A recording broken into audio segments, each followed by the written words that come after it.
How do INFJs parent, and how does the INFJ parenting style differ from that of other personality types? Stick around for today's show to learn 7 unique ways INFJs parent.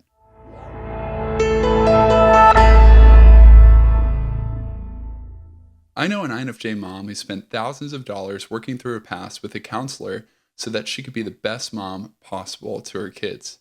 She could be found behind a pile of books late at night or on the internet researching a vacation spot and turning it into an educational experience for her kids.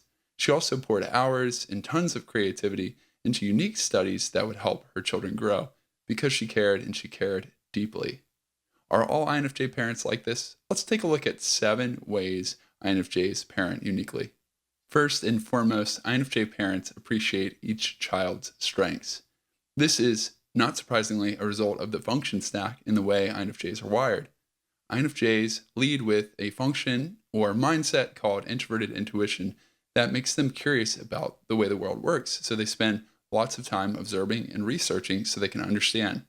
Coupled with their second function or mindset, which is extroverted feeling, that inclines them toward people and helping people, they love to understand what makes other people tick. And this applies to INFJs as parents. They learn what makes their child special and what that child is good at, how to encourage him or her to grow in this area. And they love doing it.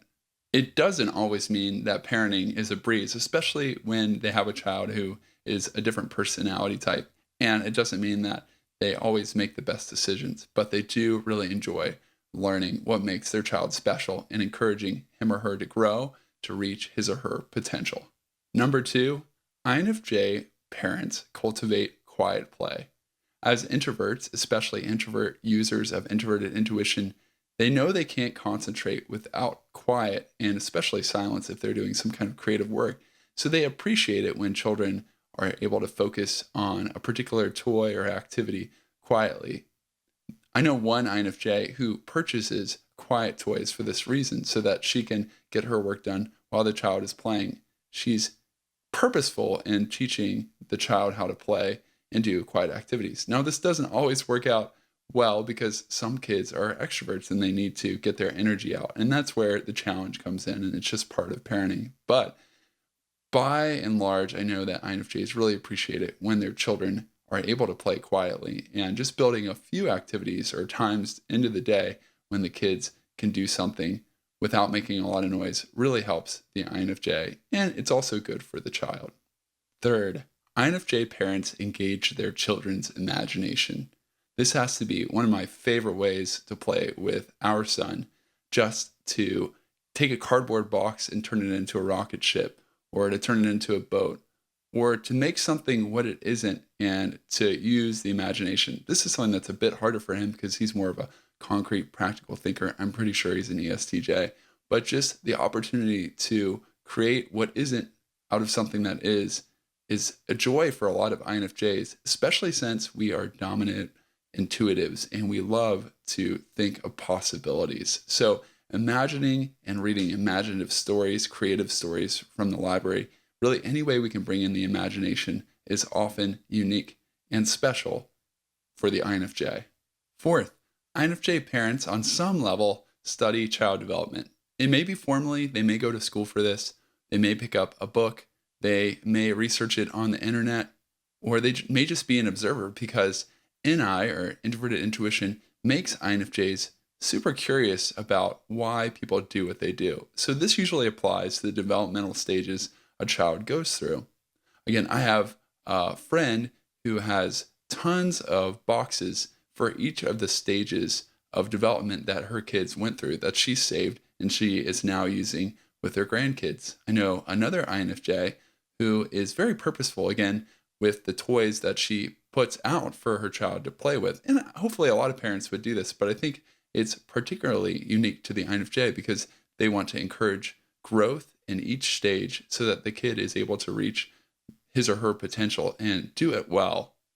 While INFJs are imaginative and observant and curious more than anything, there's also a part of our personality that's very hands-on, down to earth, and loves to have fun. So another element of the INFJ parenting style is a desire to engage in a silly way with the kids, to get down and have fun and start a tickle fight, or to chase him or her around the room, or just to take part in some kind of raucous dance or game throughout the house. And this seems like a walking contradiction because, on one hand, there's a person who loves quiet and really enjoys intense, thoughtful times of pondering the world and the way it works. But there's also, again, a side of us that loves to have fun and to bring that out in the child, which can be, I think, a bit confusing for family members. But if you have somebody who's a combination of these things, more than likely it's an INFJ, and that fun side will come out, especially when he or she is relaxed and with the kids. A sixth way that INFJ parents parent uniquely is that they tend to plan ahead. For instance, they may see that a child is out camping and that there's a campfire and that there are knives out for cooking, and immediately imagine all the possible hazards that could happen. So they'll implement strict boundaries and expectations. At least a lot of the INFJs I know well. They may also, when working with a child, want to have a plan for the day or for the week and the activities that are going to be set out for the kids, just because it makes them feel relaxed and comfortable. Now, there's a lot of variety between INFJs, and it depends on the particular INFJ's upbringing and experiences. But for the most part, INFJs are good at seeing possibilities and like to be planned out. And they're also pretty cautious about what they allow children to do.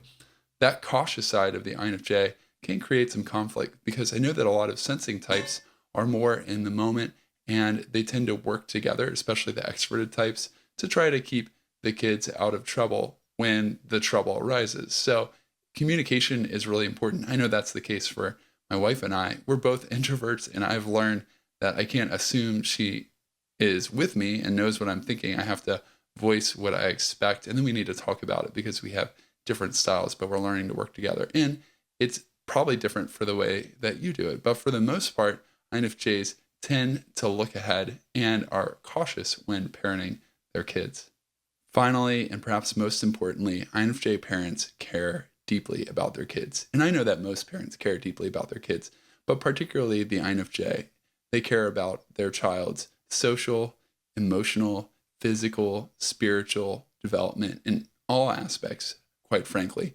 They want their child to succeed, and they begin with the end in mind. They think about what's possible for the child in the future, and they work very hard to equip the child with the skills he or she will need for the future. They also tend to be perfectionistic and idealistic, and they may put a lot of pressure on themselves to raise the perfect child, but they, in the end, care and want the child to succeed. Also, they're intentional about being there, and they really enjoy those deep conversations when the children are real and they're seeking life advice, and they make themselves readily available to talk it out and offer wise life counsel. But again, more than anything, INFJ parents care deeply for their kids. If you'd like to learn more about how you can grow as an INFJ parent and better understand your child, I'd like to recommend a resource that I've personally tried and really appreciated. And that resource is Parenting by Personality. It's by Susan Storm of psychologyjunkie.com. I love how this course walks you through the neuroscience of childhood and discusses developmental stages and how they're different from personality type. But the bulk of the course talks about what personality types look like during childhood and ultimately helps you identify your own child's personality and then cater your parenting to meet his or her needs. One of the best parts of this course is that you get a bunch of ebooks that talk about different personalities in children, and then there are bullet lists of specific things that you can do right away to help your child. So I have an ESTJ son, at least that's what we've determined at this point, and I love some of the concrete practical takeaways, like I need to be intentional about talking about changes in the schedule, and I need to get him moving so that he can exercise his gross motor skills. I need to make sure that he has opportunities to connect with other people. Things like that have been super helpful in just making sure I'm meeting his needs. Additionally, at the end of the course, there's a whole module on how you can meet your needs as a parent. And if you're not considering what you need while you're meeting the needs of the parent of your child, rather, you're probably going to have a very difficult time parenting. So All that to say, I think this is a really great resource, and I will place a link in the description below this video so that you can find out more about it if you're interested. If you'd like to learn more about your own personality type, I'd love to give you a free copy of my book, The INFJ Personality Guide. In the book, you'll learn about the mindsets and motivations that are part of your personality that cause you to do what you do. You'll also learn about some common INFJ challenges and solutions to those challenges. Ultimately, I want you to understand that you're not messed up or broken, but just different, and the world needs the unique gifts you have to bring to the table. You can grab a copy of this book, again for free, one of two ways. First, consider texting the letters INFJ to the number 444999.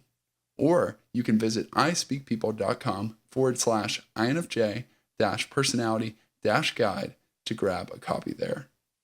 Thanks so much for watching this video. If this is your first time checking out the channel, I'd encourage you to subscribe. There are new tips and insights into the INFJ personality each and every week, with some exceptions. And I'd love for you to be a part of this community. And if you're already a subscriber, I just want to say thank you so much for joining me, for being part of this community. I really appreciate you. And I'm looking forward to seeing you on the next show.